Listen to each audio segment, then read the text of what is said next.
Variation பண்ணியிருக்காங்க. இந்த ஹாரம் எல்லாரும் பார்த்துருப்பீங்க, நம்மள்ட்ட அடிக்கடி ரீஸ்டாக் ஆகி போகும். அந்த மாங்காய் ஹாரமில் கடைசியில் ஒரே ஒரு காசு மாலை கொடுத்துருக்காங்க. இயரிங் அதுக்கு எப்படி பேக் பண்ணியிருக்காங்கன்னா, ஒரு 2 மாங்காய் வச்சு அது மேலே காசு மாலை வச்ச மாதிரி ஒரு earring.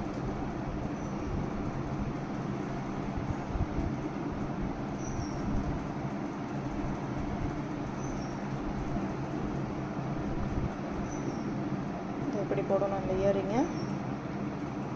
Beautiful white, red, green with pearl detailing and காசி மாலை. மாங்காய் மாலை காசி மாலை ரெண்டும் போடணுமா?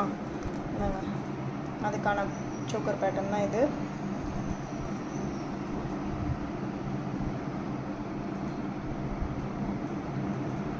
சாஃப்ட் சில்க் சாரீஸ்லாம் வியர் பண்ணுறீங்க அப்படின்னா அதுக்கு ரொம்ப ரொம்ப ஆப்டாக மேட்ச் ஆகிடும். நெக்ஸ்ட் லாஸ்ட் ஒன், ஆக்சுவலாக நம்மக்கிட்ட ரொம்ப ரொம்ப ரீஸ்டாக் ஆகிற ஒரு மாடல். இந்த ரெட்ரோ ஃபிலிம்க்கு அப்புறமா ரொம்ப ஃபேமஸான ஒரு மாடல். அதாவது ஃபிலிம் இன்னும் வரல, பட் ஸ்டில் அந்த சாங்க்கு அப்புறமா, இந்த கனிமா சாங்க்கு அப்புறமா ரொம்ப ஃபேமஸான ஒரு மாடல் இது. நிறைய பேர் கேட்டிருப்பீங்க. இந்த காசு மாலை சென்னையில் ரொம்ப ஒரு பிரபலமான ஒரு ஜுவல் டிசைன்னா இந்த காசு மாலை தான், ரொம்ப வருஷமாகவே.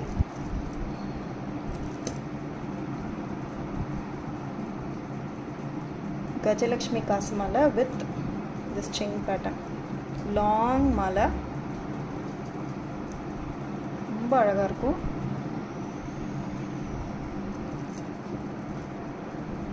சரி, இந்த டீட்டெயிலிங் எப்படி கொடுத்துருக்காங்க பாருங்கள். கஜலக்ஷ்மி கோல்டு தோற்றுரும் அந்த மாதிரி ஒரு பேட்டர்ன் இது. இதோட